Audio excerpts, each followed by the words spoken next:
Today I will give a part of presentations about Linux, and because our company uses Linux on both client side and server side, and all the people here use Ubuntu Linux every day for work. So it's very important to all the people to understand how we choose Linux as to use on work. Yeah. The first presentation is about Linux, and there's two parts. I will give you a brief introduction about Linux, and Ken will continue with some tips and tricks about command line tools. Well, the first part, I will talk about Linux, and I will give you some overview about this operating system, and give some comparison with Windows, and I will talk about Red Hat and Debian. They are I think it's most known Linux distribution. Yeah, variation of Linux. And the last part I will talk about the package management tools on both mostly on Debian and CentOS. So firstly, Linux actually is the name is the kernel, not a fully operating system. It's different from Windows operating system. So Linux is just the kernel. The kernel is the core, the center of the operating system. And the name Linux is from Linus, the author of the first version of the kernel.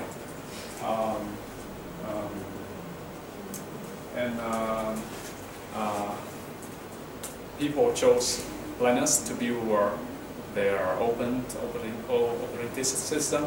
So people usually forgot it just a kernel and call it an OS. And this is open source, and it's free. Actually, I think the meaning is freedom. Freedom is just not free, because you know some guys like Red Hat or the other people sell service based on Linux, and there are some software is not some proprietary software on Linux, and it's not free. But mostly it's free. But you guys should understand it's free here is freedom, not free without a cost. So to make a comparison between Linux and Windows, I think the most important is Linux is open source and Windows is closed source, and Linux is usually it's free on the operating system side, and with Windows you guys must pay some fee, some cost to buy the license to install on Windows on the machine to use it. And from the beginning, Windows and both Linux is designed for using command line tool. You can remember DOS and the other environment. So, but Windows after that, Windows decided to design as a graphic user interface design oriented, and Linux mostly continue with the command line oriented, and that's why people when people think about Linux, they think some geeky guy with a keyboard and typing every day. So and there's many different things between Linux and Windows, but mostly we care about the performance, the user, the tunes on those platform, and the the interface to interact. Yeah. So who use Linux today? I think it's mostly people don't know about Linux. They only use Windows on the client, and they do not know that on the server side, mostly they run Linux.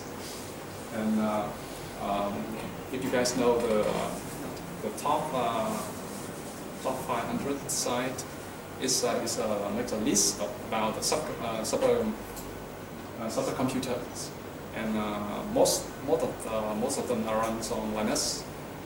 And Linux is used on the embedded system, integrating system. Many types of that use Linux, and we don't know. We just don't know about that. And recently, we use lots of Androids. Androids is an OS based on Linux kernel, and we can call it Linux. And in the future, in the near future, we will soon see lots of TV platform and other stuff using those type Linux environment. And we also use Linux here. Yeah, lots. Yeah. And, when we think about Linux, we have there's a bunch of distribution. Yeah, lots of them. We know here is Ubuntu, Fedora, and Red Hat, maybe CentOS. Yeah, but it's just the name of the distribution, because Linux is free and open. So every guys pick the kernel and they build the shell, the utilities, and make their own distro. Other guys don't like that distro and want to build his own, so they kind of fork a new project and build a whole new distro, yeah, from the beginning. And that's why we have lots of distros like this. We could have Ventura. Yeah, Ventura Linux. And when I worked here in Ventura, I heard lots of questions about why we chose CentOS on the server side and we use Ubuntu on the client side. Yeah, there's lots of reasons, but from the client side, I think the most important reason is because the user interface, the desktop environment, and we have to interact with. And I think Ubuntu with the Unity interface is quite nice, and the performance is good. It's good enough to use, and actually I think because most of the company they sell the hardware today they choose Ubuntu, because the founder the company after Ubuntu is make lots of marketing.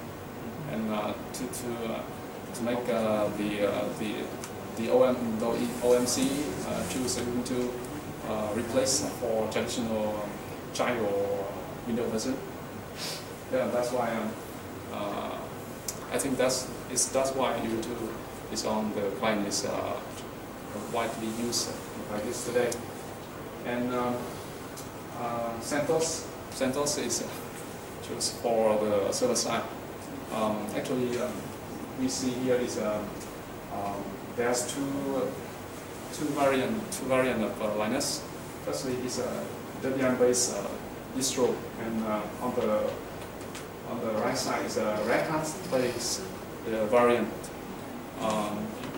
Debian and Red Hat is two of the most oldest Linux distro.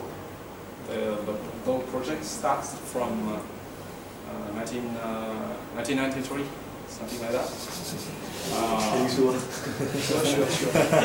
Slide also is from 1992. Okay. Yeah, and Ubuntu and CentOS is both kind of newer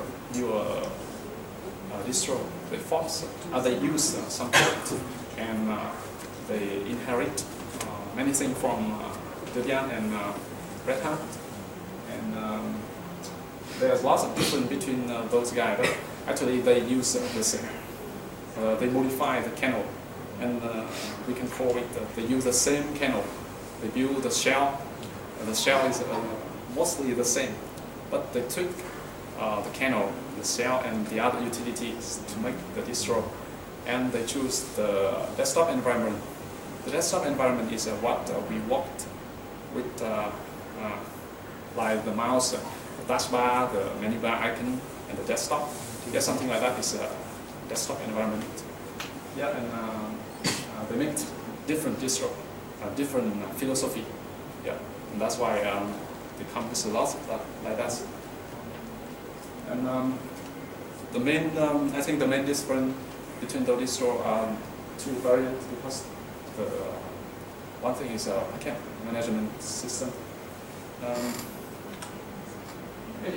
We use Rails, Ruby, yeah, and we are familiar with the command gam install or something. Yeah, and we also know the apt-get install and yum install. Yeah. Actually, it's do you guys realize that when we use Linux, we don't care about open browser and search for the software name? Then go to the home site and download it and double click to install. Yeah, that's from Windows. From Windows, we must do it. And if someone use Windows version 8, you guys see they have a kind of market. Yeah, and they go there and search for the plugin and install from it. And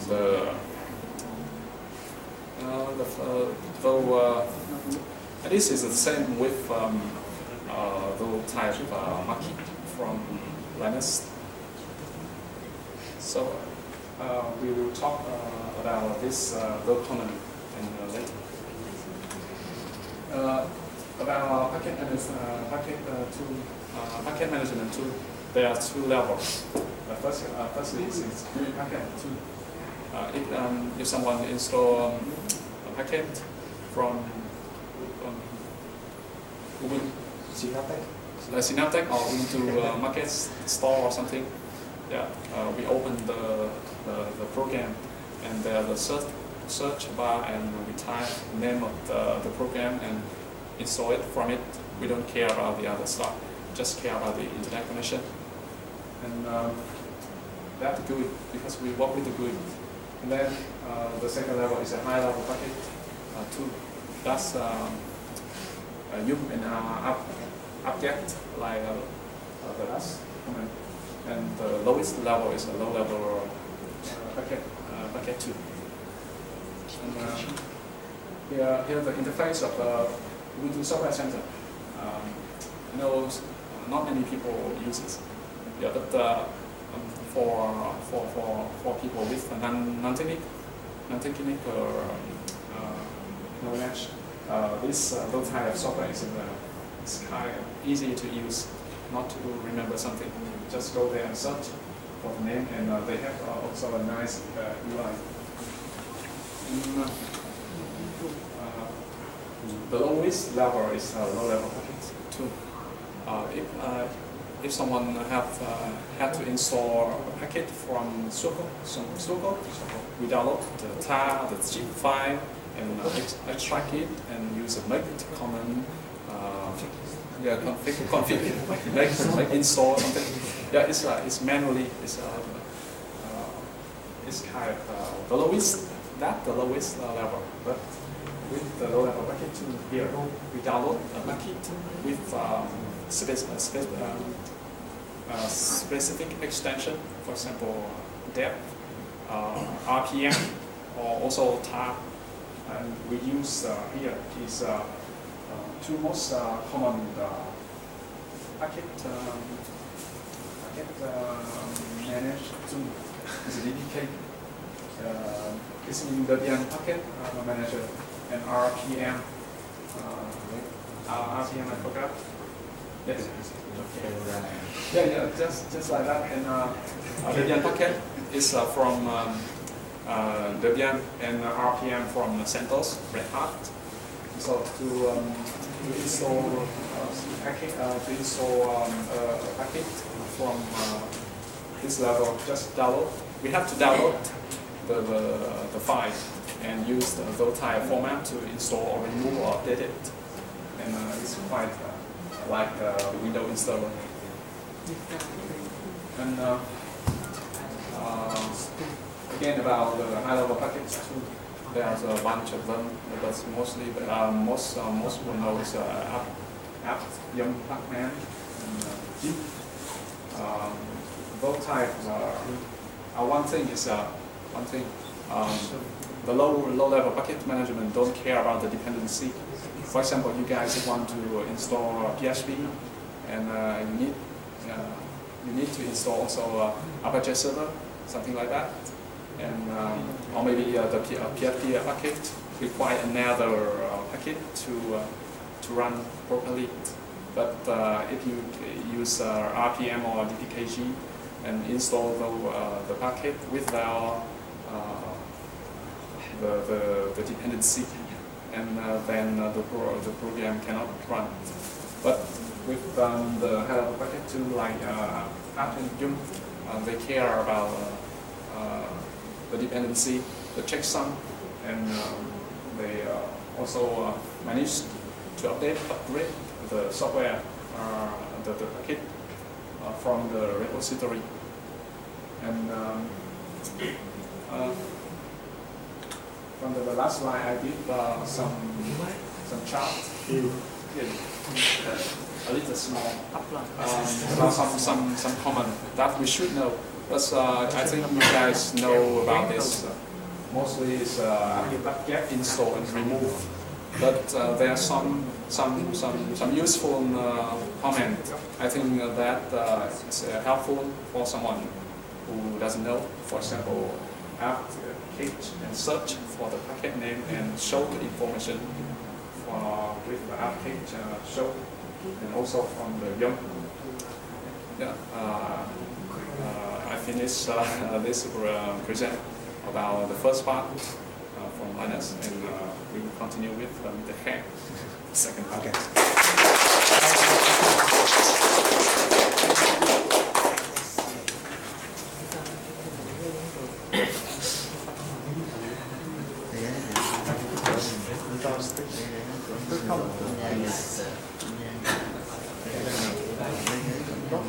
So as Tùng just introduced you guys about the OS that you are using daily, and Tùng also mentioned that at the very first time, Linux kernel is for people who use command line. For command line, and think they just work with text, so just have a black screen and text run. And nowadays we have GUI. That's why we the distributor, they try to make the user follow the GUI, the graphic user interface, because first of all, it's beautiful, easy to use. You don't need a lot of knowledge to do that. That's why they try to make you guys go to that trend of the OS, and that's why Windows win, because that is Windows one of the most recent, the very first coming OS that have the graphic user interface. Actually, it's not the best one, but a good one. So I'm here to remind you guys that why you guys stick with Linux, and you guys need command line. Okay, so this one, my slide is applicable with the Linux starter text lovers, because as you guys see that my terminal just have something like this. Okay. Yeah, just like this. No graphics, no anything. So yeah, love it. And even if you guys are the graphic user interface fans, I will try to convince you guys move back to command line. Okay. First thing, I will try to cover all the most basic command because I see you guys use it every day and you use strong. Okay, first of all is LS, very simple one, list file directory. Then normally how people use it. This is the option. So when you guys see,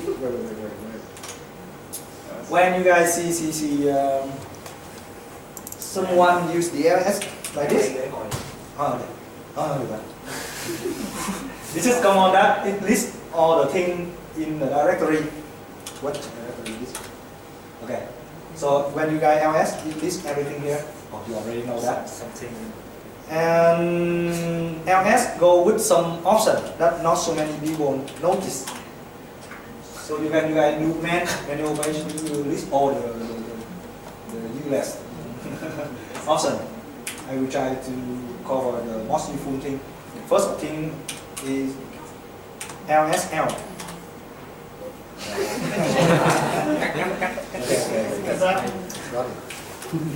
LSL. What is else? LS means if you list in the full line like this, so you guys will have some very useful information.